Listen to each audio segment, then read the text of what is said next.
Okay. So this one is the one I talked about last week. Now I've been getting different numbers in here. The numbers that I'm looking for. Hold on, let me get that. So I talked about the unemployment rate. Those probably aren't going to change for the month. So maybe in early February, those numbers for the U.S. will change. Ohio probably is a little bit more on a lag. They just do a little slower process.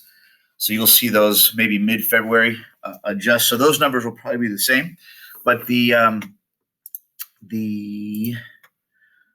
S&P, let me just pull this up and show you guys what I'm talking about.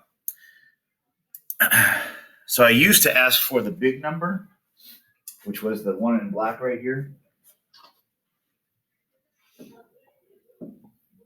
So this is the one I typically asked for.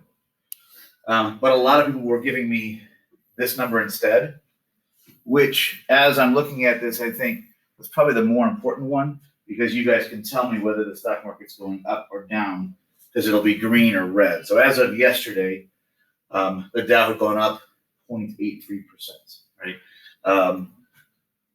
So if you give me either one of these numbers, that's fine. This number right here doesn't really tell me much. I mean, it does, but so either this number or this number, if you want to give me both, you're more than welcome to, right? But the key here is we want to know whether the stock market is doing well or whether the stock market is doing poorly. So if I see this on your worksheet, it would be let me switch over. It would be like a plus 0.83%.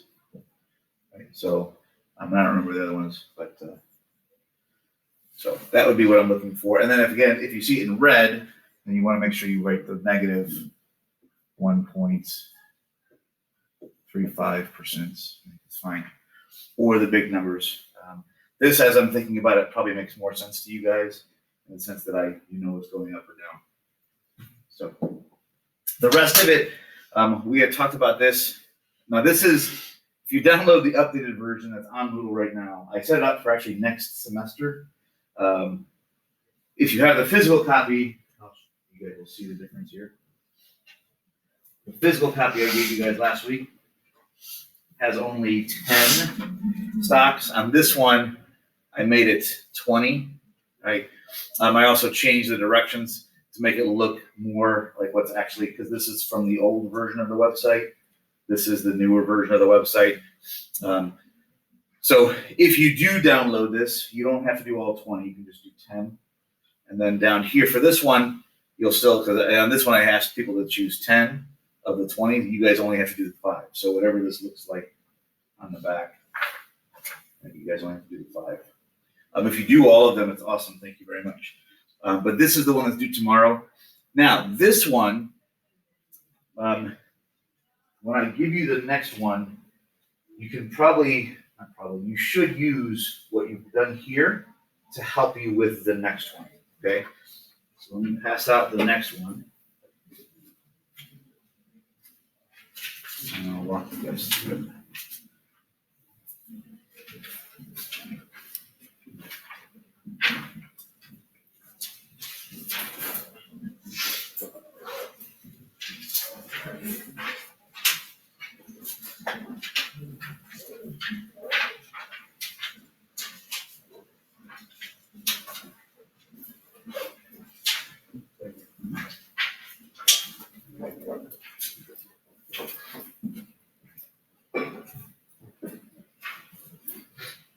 Okay, so for this new one, what I want you guys to do is use the information that you've already created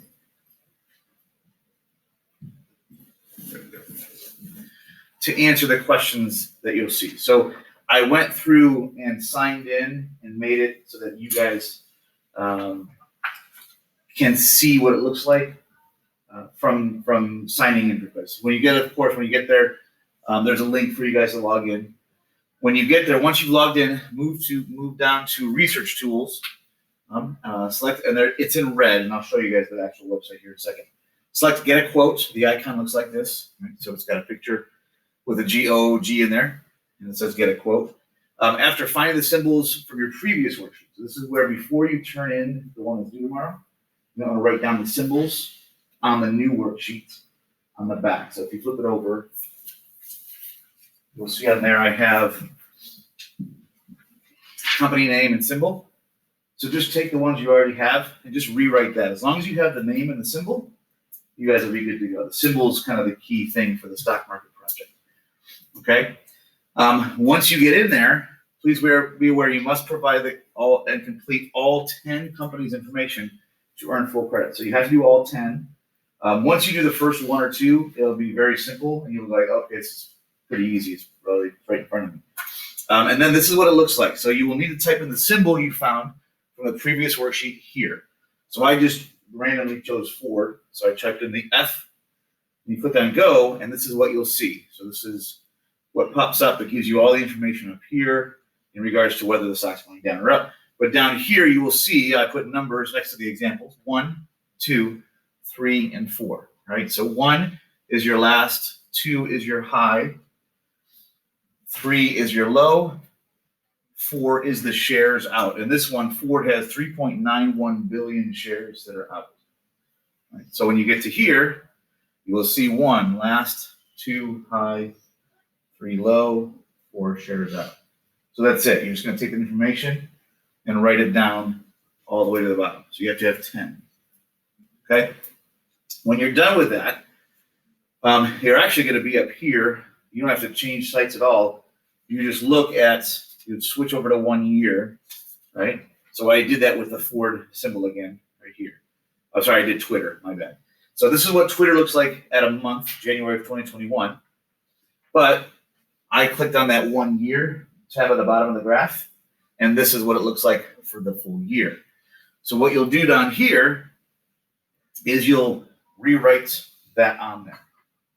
It does not have to be specific. Matter of fact, I'll put it over here just so we can see it.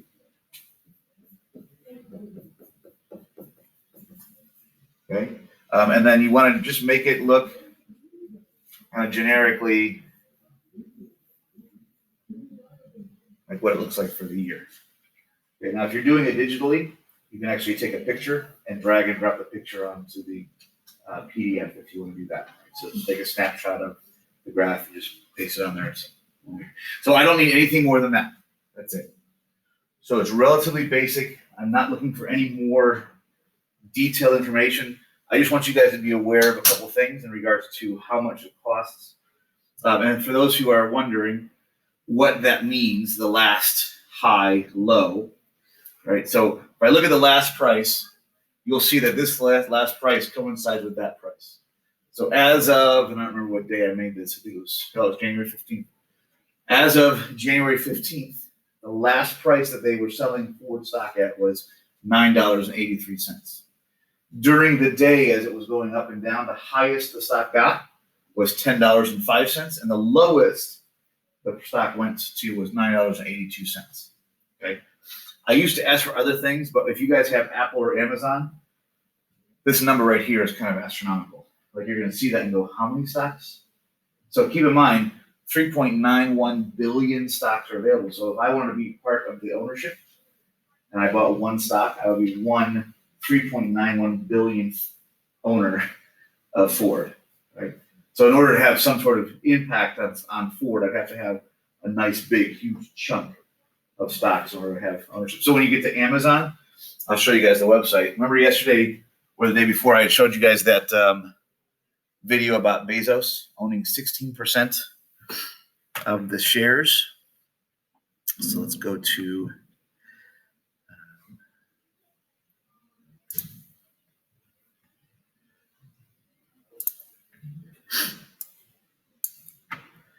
so if I just go, so I log in. So I'll walk you guys through this. If you guys forget your login or username, please see me. I have it, and I can change your password if you forgot it. Okay,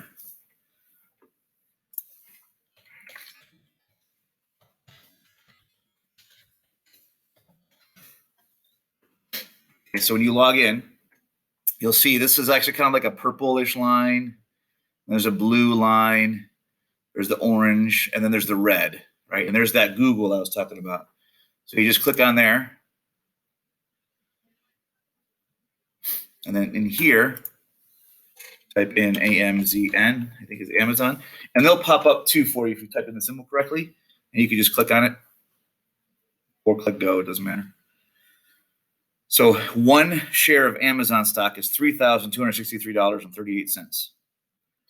It went up by $142, and this was as of yesterday. Right? So the stock value went up. This is the month, right? So it looks really pretty good that they're making a comeback. If you look at the year, it's like a different perspective on the whole ownership of the company. But then come down here to the amount of stocks that are out there, shares out.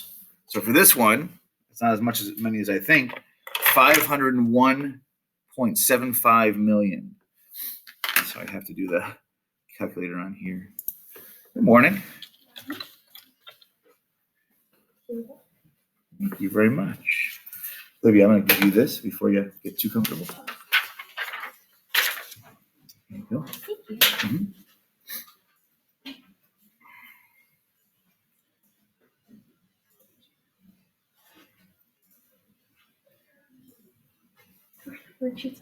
I'll get it for you in a second. Yeah.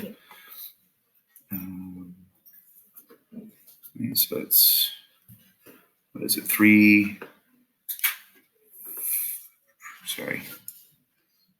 Shares out 501.75. 1.751 million. That's yeah. Almost.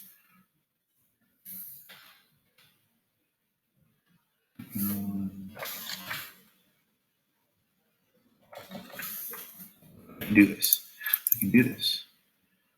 501.75. Yeah. Okay. Times 0.16 means Jeff Bezos owns 80,280,000 of those stocks that are out. Right? So when you look at ownership of a company, that's kind of what they're talking about. All right. So for this,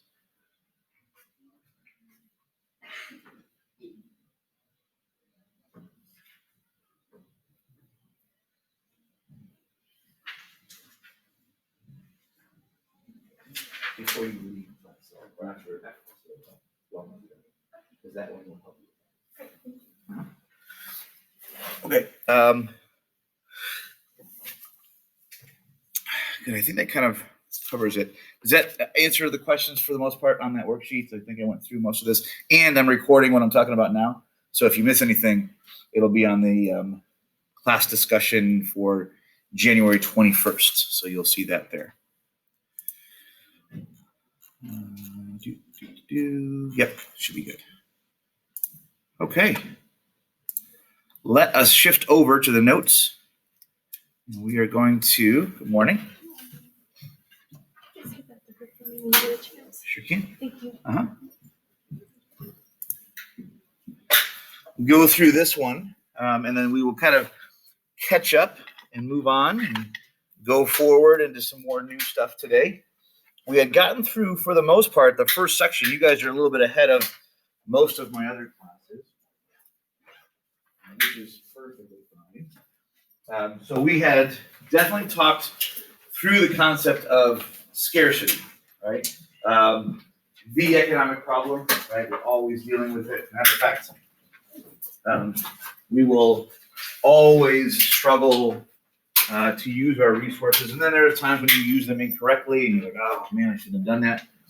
And again, it's economics, yes, but you can look at it from a personal perspective. And one of the things I was talking to one of the principals yesterday, because she was asking me about the concept of economics and like why is it important to you guys? And the more I think about economics, the more I'm realizing it's not necessarily a financial thing, right? This is a lifelong concept you guys will work with, right? So I think of wasting my time on people in my life, right? Like if you guys have ever been with somebody or dated someone and you're like, what was that? Right? And you look at this and you're thinking, I wanted all this and I have limited time and resources and I wasted it. Man, right? So you can look at it from a personal perspective, from a business perspective. Man, why did I hire that person? Why did I buy that machine? Why did I go to that company? I happen to be at, does anybody know Mucho Buenos in Brunswick? If you've ever been, it's pretty good. There's actually a new El Loco Taco Loco across the way, which is a little bit bigger. Yeah, so like seating lines. Yeah, they're pretty good. They are good. But all that to say, I happened to be in Mucho Bueno probably, I want to say a month or two ago, and just eating my dinner, minding my own business. My nieces were with me, and some lady came in and was talking to the owner of Mucho Bueno, the older gentleman, and she's like, listen, I own a produce company, and I work just in Ohio with Ohio companies. We're Ohio grown. We're natural. I could hear her pitch to the guy, and he's like, okay, well, show me your numbers. And she pulls out some information, and he's looking at the information, and he's like, well, this is cheaper than what I purchased right now from this other company. And I think before I left, which was maybe a 30, 45-minute time frame, he had switched over to this company, or at least was in the process of calling her and getting information to switch over, because he realized I only have a certain amount of money, and this is cheaper. You're local. You're naturally, so all these different things were like, well, why would I not reuse my resources to make this more efficient? So business-wise, you can look at it from there. Personally, do I go to this work? Do I go to other places? So again, scarcity really defines life in general. So it's not necessarily a financial, economic thing. It's a more bigger picture. All right, we talked about entrepreneurs. We talked about the land, the labor, the capital aspect, the fact that we're using these resources to make new things, right? So we have all these different pieces of our jobs that are available to us. Catch up with me. There you go. Unfortunately, we went through all those fun jobs. Anybody in the past 24 hours find out about another crazy easy job or a new version of another? Capital itself is broken up into two pieces: physical, which are all the tools that we use, the things, and then the human capital, which is the knowledge, the experience, the training you guys have that makes you more valuable, right? And you can look at this in different perspectives, because you can look at, some people talk about going to college and moving forward in your education that way. That is one form of human capital, right? But I would imagine, like, this is kind of a dorky one, but I have some flooring issues that I cannot find someone to help me fix at my house. The moment I find someone that can help me fix it because they know it and they've been around for years and they figured out how to fix flooring issues, well, I'm going to hire that person and I will pay them probably way more money than I probably want to, because they're smart and they know how to fix the doggone issue I can't figure out how to fix, right? So the human capital aspect. I have another friend of mine, a former athlete's dad, who was in building trades, and he was just in labor, and he was a framer, and that was really all he ever did. But then he started kind of moving up in the company in regards to manager, kind of became a foreman, and then he realized that he could do the whole process by himself. He knew people in the industry then, and so he decided to start his own business. And now, and mind you, no college education. He just went right into the field right out of high school, moved his way up. Human capital wise, is now his own contractor and is a millionaire, because he now works. He actually owns companies that develops full neighborhoods, not just working on a house here or there. So again, human capital, the knowledge aspect, is more important than I think sometimes we even consider, right? The effectiveness of capital, the fact that we can better use our time, use things more efficiently, which kind of leads us into reusing our resources. Now, yesterday I had left you guys with coffins. Who in here, for a split second, thought I was talking about them reusing coffins for people, like getting rid of the person and putting another person in the coffin? When I first saw that, I laughed too because that was my initial thought. Like, wait, they reuse the coffin and get rid of the people? But then I realized, no, the coffins are made out of recycled material, right? So rather than using brand new stuff, it was like, no, this is recycled plastics, recycled metals, recycled stuff that we created, right? So I'm not sure if there was any more after that. I think there was one or two more. And think about how efficient. Who in here, by any chance, remembers when they first started recycling paper? Like way back when it was like, I remember, I think it may have even been before you guys were born. It was also like a little grayish tint. It wasn't white. And they had a really big issue recycling paper. They were doing it, but I remember any of the recycled paper you got was just had a really weird feeling to it. Had a really different look. Right? Writing on it was even awkward because it was kind of gritty. It was really strange. Now all the paper that we have is recycled. And almost everything paper-wise we get is recycled. It becomes just, as you do it more and more and more, you learn new ways. So I got through all these to the bricks, the coffins, plastics again. Right? And then the one that I left, there was toothbrushes, not the bristles. just the plastic part. But even that, people were like, wait, what? But I mean, it's so clean. The other one that I found that is really kind of interesting is the water that we use. I know we get a lot of water from Lake Erie, but think of the water that's filtered and cleaned that goes through the sewer systems. They push back into the water, right? They don't just get rid of the water, still need the water, but the filtration process and the cleaning process. Has anybody ever, by any chance, randomly watched a video that shows the process? It's really pretty impressive what they go through, the rigors of making it clean and safe, and sometimes cleaner than what we get from Lake Erie, based off of how they clean the product, right? So we have really gotten to a point now, resource-wise, where we can do a lot with what we currently have, rather than making new and digging up new stuff. We can just use what we got. All right, now this next part kind of jumps back to scarcity a little bit, in the sense that our lives are filled with what we call opportunity costs and trade-offs. Trade-offs is the one that we typically see most often. Like, you think about trade-offs all the time. So all the decisions you guys have made today, those are trade-offs. It's a decision. I either did this or I did that. So if you guys were looking in your closet this morning at people who don't have to wear the uniforms for school, which still you have some choices about socks and shoes, and undergarments, but we don't need to go there. If you just looked in your closet and were like, I'm going to wear this shirt, or you pulled it up in your drawer, you're like, wait, the trade-off, what I want, that's it. The pen or pencil that you chose coming into class, on your phone, off your phone during class while we're talking, right? That's a trade-off. What am I getting? That's it. Wearing your glasses or wearing your contacts today. Which mask am I putting on today? Unless you have just one mask. And then if you only have one mask and you forget it, what are some decisions I have to make? You know, do I stop at the gas station? Do I pull my shirt up over my mouth as I walk into school and go to the office? Like, who do I talk to? I just talk to my friend and borrow theirs. Ooh. So there's all sorts of trade-offs that we have. Opportunity costs are what we typically lose out on. Right? So trade-offs in general, every decision we make is a trade-off. That's it. You make a decision. Could be me sitting down at my computer or me standing up over here. And then do I stand here? I had this happen earlier this semester or last year. I closed my door out of habit, because I always close my door because sometimes it gets loud up there. And Mr. Hicks came by and opened the door. We have to have our doors open, right, for COVID purposes. But it was a trade-off. That was an unwitting trade-off. And then he looked at me and I was like, okay, I won't close my door. But little stuff like that.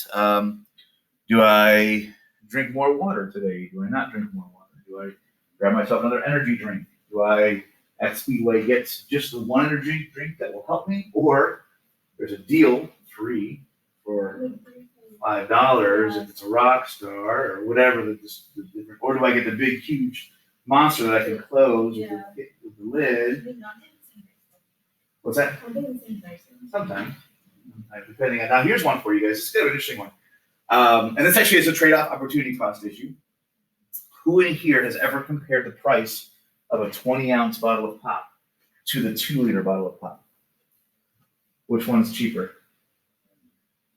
Yeah, the 2-liter bottle of pop is cheaper. Matter of fact, I've had students who have done the Fanta or the Faygo 3-liter bottles, and they're like, "This is awesome! I got so much pop, and I got it for like $1.75." Yeah, you're getting more for one. Yep.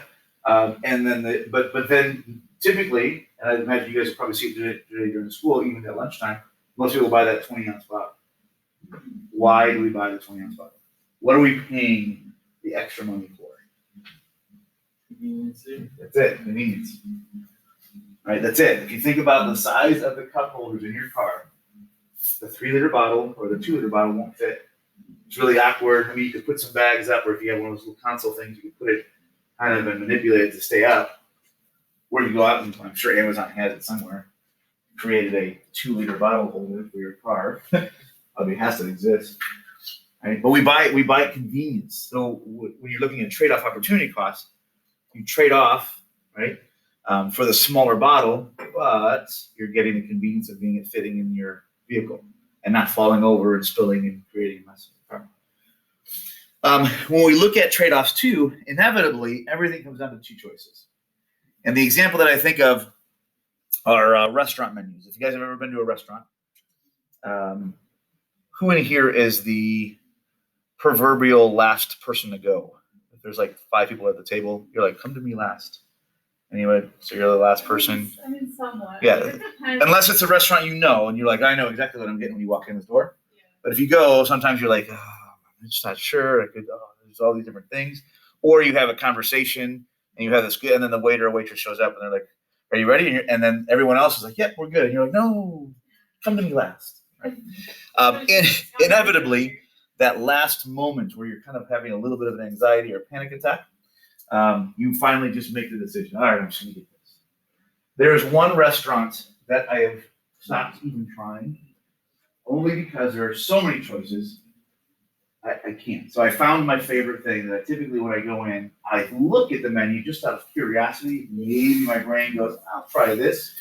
But inevitably, this restaurant, I fall back on the exact same thing, which is like a pasta dish with chicken and bacon, and it's got the little bow tie pasta, so all of that to say, in the end, when someone shows up to take the order, I just kind of fall back. Does anybody know by any chance what restaurant I'm talking about? Or I wanted to give it a guess. It's got like a ton of choices, like almost 2 minutes. But it's a chain. Nope. McDonald's? I don't know. Wait. Yeah. Macaroni Grill? Oh, you guys are on the right track. Is it Puka? No, he just says Luca. Yeah. Is it like a bougie restaurant? Like a bougie, like really nice. It's getting there. It's like a step above Macaroni Grill, or similar to Macaroni Grill. I'll just throw it up there. Oh, Yeah, that's what I heard anyway. That's why I asked you. Yeah. that. Yeah. That's one of my favorites. It depends, right? It's a little bit more expensive. Like if you're going on it's like a second date place, Like a maybe a Crocker- first date Well, place. Crocker Park. That's like my main place to go. Yeah. I go Now, there every time. Of course, there's cheesecake, but if you've Yeah. has anybody ever like perused how many things are on the menu? If you've never been to Cheesecake Factory, enjoy this because this is kind of funny. So this is just page 1. Then they have the page 2 appetizers, and page 3, and appetizer salads, and pizzas. You're making me hungry. I know, this is what I do. But it makes it real. Oh, good. Right? Specialty foods, lunch specials, glam burgers, page 5. We are now into specialties, page 6, page 7.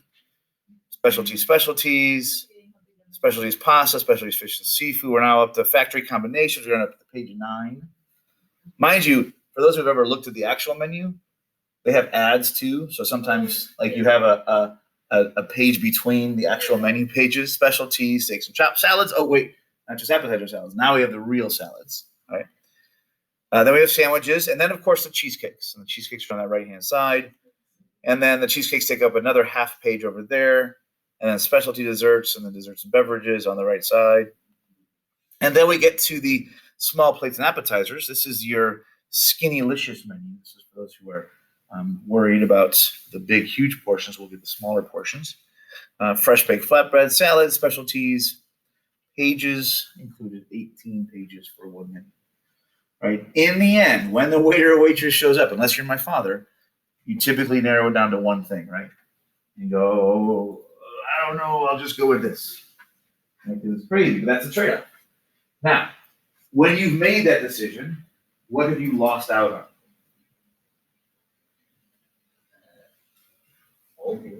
The other stuff that you could have gotten, right? That's opportunity cost. So if I narrow it down to, and I'll show you guys the one that I like. It's pasta. There it is, farfalle with chicken and roasted garlic. Yeah, bow tie pasta, really pretty good. That's like I said, I just fall back on that. But are there other really good foods on that menu? Yes. The cheesecake I lose out on that. amazing. I lose out on those because I purchased this. Now, I was joking because I said, unless you're my dad, because my dad typically goes, you know what? I'll get both. Bring them both. And then let's all share. So I like this. You'll like it too. Here, have some. And then inevitably you're like, hey, can you give me my dinner back? Well, and also, Yeah. they also bring you out with bread and stuff Uh-huh. before your meal, Yeah. so it's like you fill up on that Yep. before you can actually eat. It's like, Yeah. what did I just waste my life Yeah. on? Yeah. So I always laugh because my dad is the appetizer king. So if you time it right, I'm not sure if anyone has a parent or grandparent that does this, or your uncle, aunt maybe, that if you time it right, you can show up about 10 minutes, 15 minutes after they have gotten there. And when you sit down, all the appetizers are ready. I mean, I feel like Kind of the perk of having an Italian dad. So there was one time when I showed up, it was the whole family. He had bought one of each of the appetizers. Like it was to the point where we almost didn't eat dinner because we were so stuffed on. Well, I mean, we still ate dinner, but we almost didn't. Right. So when we make decisions, there's different versions of these decisions, right? The individual decision is our lifelong choices, right? At every stage of life. When you're little versus when you get older, is it hard to see because of the glare? yeah, I can't kind of see the glare. Yeah. It's like turning at the screen.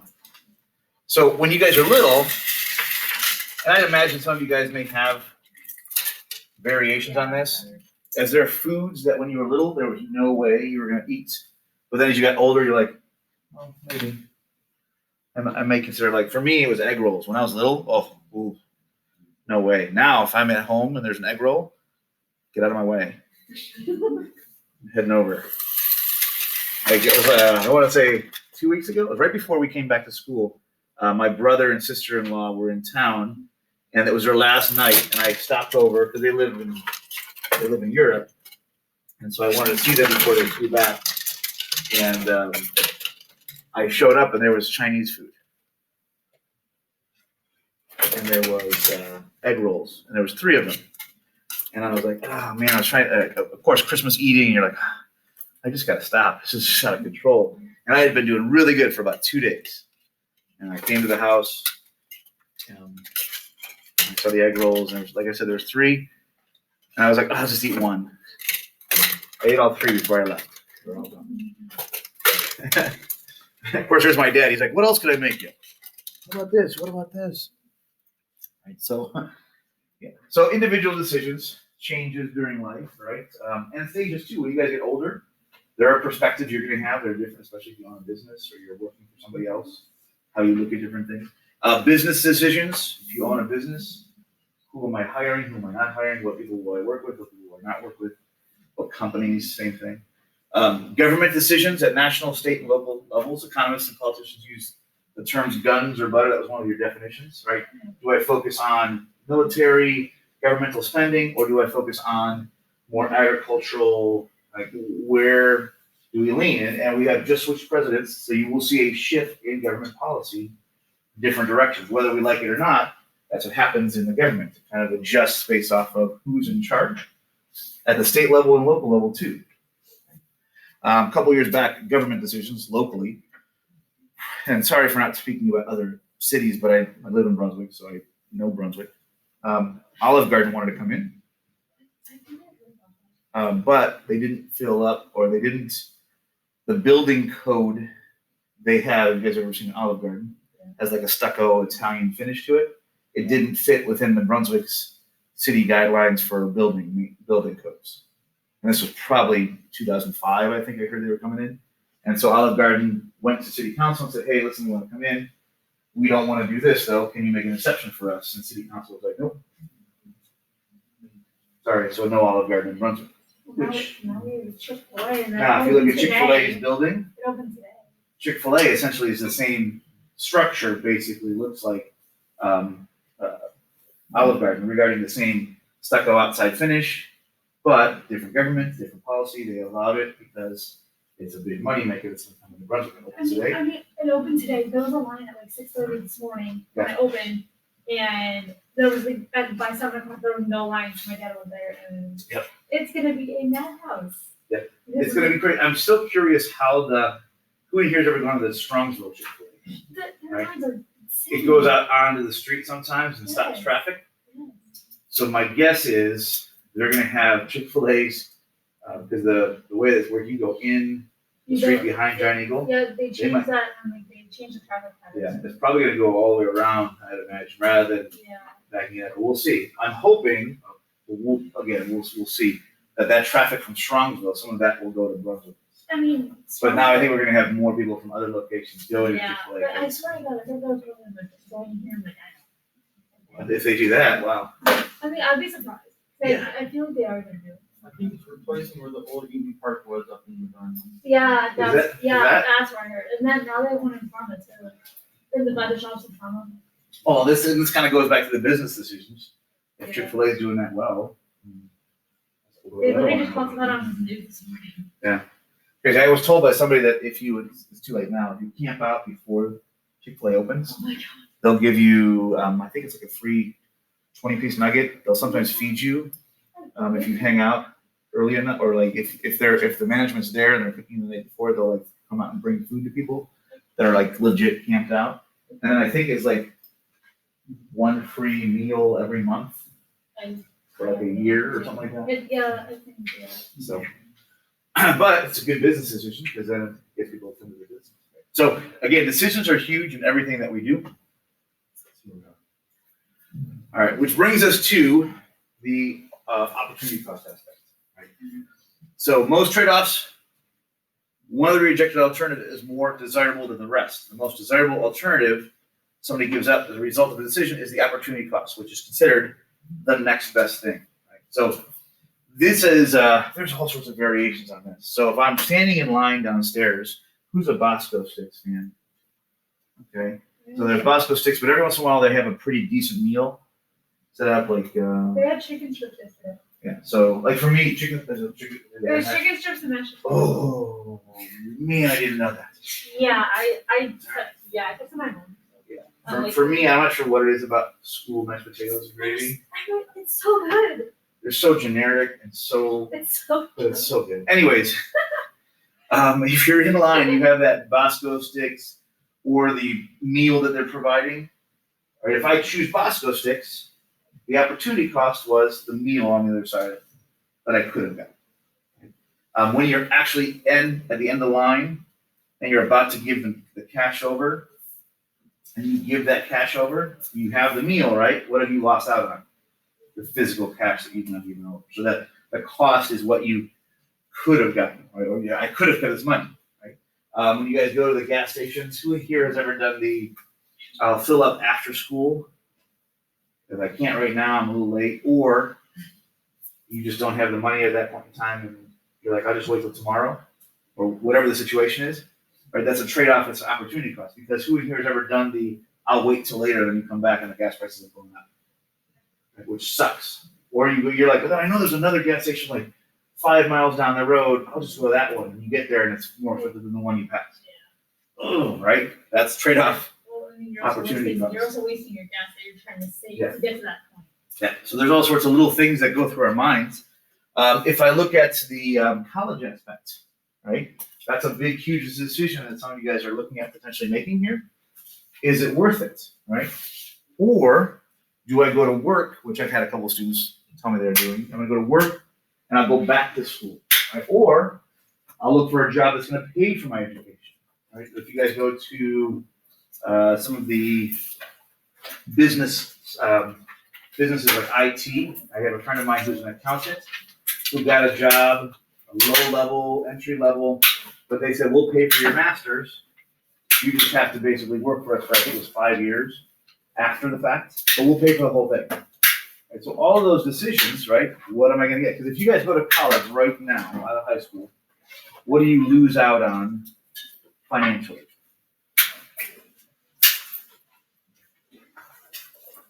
What do you think? The question was, What do you lose out on financially if I go to college after school, after high school? the money that you earn during that time. Correct. I could go to work and make tons of money at this job, but I'm gonna wait and put it off with the hopes that when I leave college, I'll be able to get a really, really high paying job. Or I go right to work. What's my opportunity cost if I go right to work? Possibility that you won't be able to get hired, like, Yeah, I'm not gonna have that education. Yeah. So will I ever get to that higher paying degreed job? So again, those are trade-offs, opportunity costs that we make constantly. So every decision we make, there's always a trade-off and a cost that goes along with it. All right, folks, thank you very much. And that's it for today. So tomorrow you guys will have questions from opportunity cost right here, back to what we talked about last week. Right, so I'm not going to go back all the way, just from where we left off last week up to this today. Okay, the notes will also be below the quiz, right? And then please don't forget that assignment number 2 of the stock market game, which I talked about, the first one, is due tomorrow before you guys leave class. Okay? Questions or concerns? Yeah. so like, I could do them both on tonight and both the stock market. Then you'll be free and clear next Friday. Yeah. Yeah. Now the following couple steps will be a little bit different, but yeah, these next 2 you could probably do in one day.